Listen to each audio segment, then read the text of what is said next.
Hi crafters, Karen here from Karen's Crafting Company, and in today's video it's all about making another card with the help of the color cubes from Sarah Renee Clark. If you've missed my other videos for this series, they will be linked in the description box below and you can go ahead and check those out. Today I will be doing some watercoloring for my card today. And before I show you the color cube card that was chosen, I wanted to go over the supplies that I'll be using for today's card. So you see the supplies in front of you. I have a variety here, and I will start with the card base. Of course, I went ahead and I cut that and scored that off camera. And for the watercoloring, I will be using the Tim Holtz watercolor cardstock, and that is this piece right here. And then I'll be using my VersaFine Clair Nocturne black ink to stamp my image that I will be watercoloring, and that will be this Painted Lady stamp set by Stampendous. And that's what I will be watercoloring today. And then for my sentiment, I'm bringing in my favorite things, the Sunny Rays sentiments, and I will be using the Hello Friend sentiment for today. I will also be bringing in the Script Bold background stamp from Hero Arts, and that will just be as a backdrop on my card front. And I will be using my oval that I already cut off screen from the Infinity Dies from Hero Arts, and I will be doing a little bit of ink blending to create a border around my card front.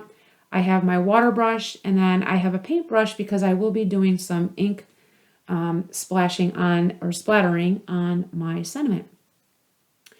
So the card that was chosen today by my Google Assistant was card number 284. And you can see that on the bottom it shows you all the 6 colors that come in the palette.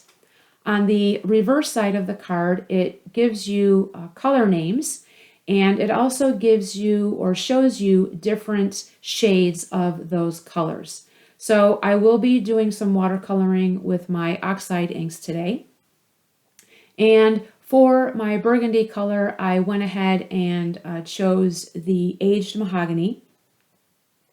And then for the rust color, I am using the Rusty Hinge Oxide, and that's that one right on the top.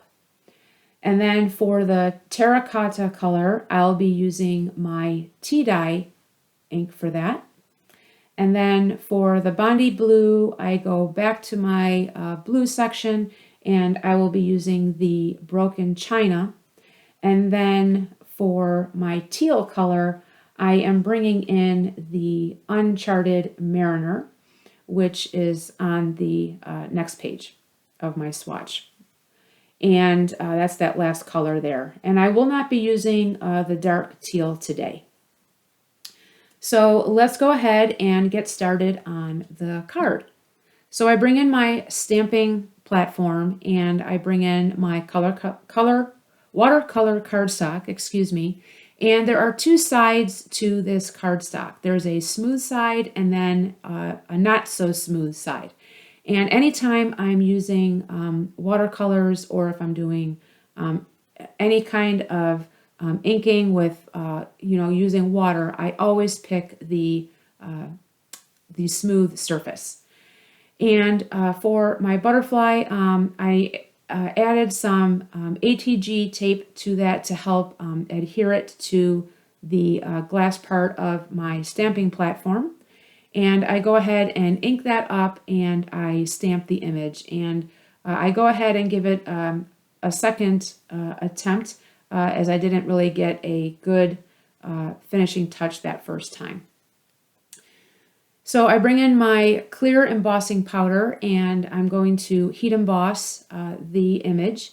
I do this for 2 reasons. One, I like that it helps me kind of stay in between the lines when I'm coloring, although sometimes that doesn't always work.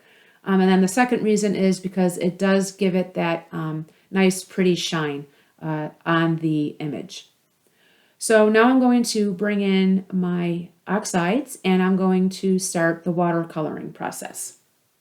So I bring in my water brush and a towel, and because I want to make sure that I, wipe off the brush as I move between each color.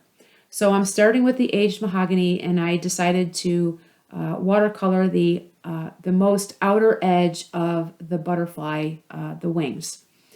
Now, the thing with watercoloring, so this water brush that I'm using, you fill that with water. And if you want a darker color, you would use less water. If you want a lighter image or lighter color, you would use more water. So I kind of wanted the darker color effect, so I didn't really use a whole lot of water. And you can see that I am kind of going back and coloring over, the same color just to make sure that I do have it to be a little bit darker than I want it to be. So I go ahead and do that with all the inks. And, I'm just quickly going through this process and trying to finish up the Uncharted Mariner for those, for the blue parts that I'm coloring in. And I really like how those two colors kind of mesh together. And the great thing about butterflies is they are very unique and each one is different. You usually don't ever find one of the same. And you can pretty much make them any color that you want to. But because I struggle with color combinations, the Color Cube card has helped me bring in these colors together. So now I move into the flower, and you saw that as I was coloring that middle piece with the rusty hinge, I realized that I missed a part of the butterfly, so I went back and colored that in. And now I go back to the flower and I'm coloring in the petals using the broken china. Now, because there is no green in this color palette, I am not going to be coloring the leaves today. I will be, because I'm fussy cutting this out, I will be cutting those leaves out, so there is no need to add any color to them. So now I finish the coloring and I bring in my cutter bees and I start fussy cutting the image. So I had several of you reach out to me, asking for tips on how to fussy cut. And the one piece of advice that I can give to you that really helps me is when you're fussy cutting an image like this, you really want to turn the cardstock. As much as the scissors are doing the work, I find that the more you turn the cardstock or the paper that you're cutting, it really helps get the scissors in there, especially into those intricate places, and it just makes for an easier cut. And I learned that, from, looking up YouTube videos and, just watching some of my other crafting YouTube channels, and I find it to be very helpful when I'm fussy cutting. So anytime you need to fussy cut, if you don't have a Brother scanner or anything like that will cut it out for you, the more you practice the fussy cutting, the better you'll get at it. And those are really the two tips that I have when it comes to fussy cutting. Just practice, practice, practice, and turn the paper to let it help you do the work. So I bring in that small oval that I had cut off screen, and I'm going to now do my sentiment. And I realized that the oval came off my mat. So that's telling me that I need to replace that sticky mat that I have on there because I don't use magnets anymore. I really like these Sizzix sticky mats that help hold my things in place whenever I need to stamp. So I used the Uncharted Mariner to stamp that sentiment, and I'm using the same ink to add the ink splatters. So I get that wet, and I go ahead and I mix it in with my paintbrush, and I just splatter away. And then, I clean up my brush, I get that finished, and now I move on to the card front. So I'm bringing in that bold script Hero Arts background stamp, and I'm going to go ahead and get that inked up, and I'm using the tea dye for that. And I wanted a lighter color because I just really wanted it to just an added touch for the back of the, to see behind the butterfly. I didn't want it too dark because I wanted the butterfly to stand out. Then I bring in my Rusty Hinge oxide ink and I go ahead and I create a little bit of a border around this card front. And the Rusty Hinge and the tea dye are close in color. The Rusty Hinge is a little bit darker. And as you see, the corners, I'm adding a little bit more ink. I was trying to give it a little bit more of a vintage look.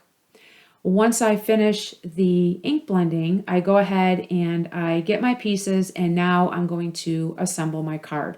So I bring in my ATG gun and I adhere the tape on the back, and I will layer that onto my card base.